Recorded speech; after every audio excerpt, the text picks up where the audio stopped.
చంటికి నేను రాజీని కాదు లక్కు అనేది ఎలా చెప్పాలి? రాజీతో చెప్పి పంపిస్తే వద్దు. నాకు హెల్ప్ చేయబోయి రాజీకి ఏదైనా ప్రాబ్లం వస్తే ఇప్పటికే రాజీ నా కోసం ఎంతో రిస్క్ తీసుకుంటోంది. అలాంటి రాజీ నా కోసం ఇంకా ఇబ్బందులు పడకూడదు.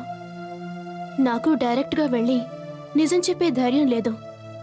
జరిగిన విషయాలన్నీ లెటర్లో రాసిస్తే కరెక్ట్. ఇదే చాలా మంచి మార్గం.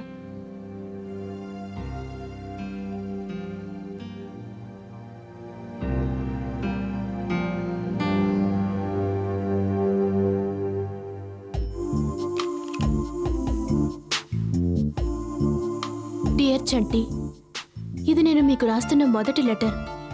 ఇదే ఆఖరి లెటర్ అవుతుందని అనుకుంటున్నాను. నేను రాసే ఈ విషయం వల్ల మీరు షాక్ అవ్వచ్చు. నా మీద మీకు కోపం కూడా రావచ్చు. దానికి మీరు నాకు ఏ శిక్ష విధించినా నేను భరించడానికి సిద్ధంగా ఉన్నాను.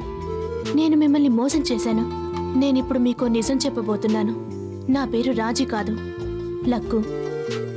రాజీ అని మీరు అనుకునేది నా ఫ్రెండ్ రాజీ. మీ ఫ్రెండ్కి బ్లడ్ ఇచ్చి కాపాడింది నేను కాదు, ఆమెను చూసేందుకు మీరు రెస్టారెంట్కి రమ్మన్నారు. కానీ అక్కడికి వచ్చింది నేను.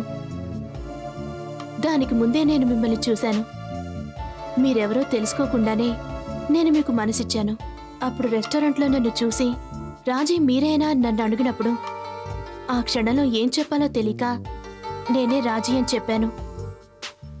మిమ్మల్ని మోసం చేసేందుకు నేను అలా చెప్పలేదు. మీ మీదున్న ప్రేమ నాతో అలా చెప్పించింది. నన్ను రాజీ అనుకుని మీ ఇంటికి రమ్మన్నారు. మీ ఫ్రెండ్కి పరిచయం చేశారు. ఆ తర్వాత మీ అమ్మగారికి కూడా పరిచయం చేశారు. నేను వాళ్ళందరినీ కూడా మోసం చేశాను. మీ అమ్మ చాలా మంచిది, నన్ను పరిపూర్ణంగా నమ్మింది. ఈ నిజం చెప్పాలని నేను ఆ రోజు మీ ఇంటికి వచ్చాను. అబద్ధం చెప్పినందుకు మీరు మీ మేనేజర్ని తిట్టడం చూసి నేను నిజం చెప్పలేకపోయాను. ఈ నిజం తెలిసాక మీరు నన్ను వద్దన్నా కూడా నా మనసులో మీరు ఎప్పటికీ ఉంటారు.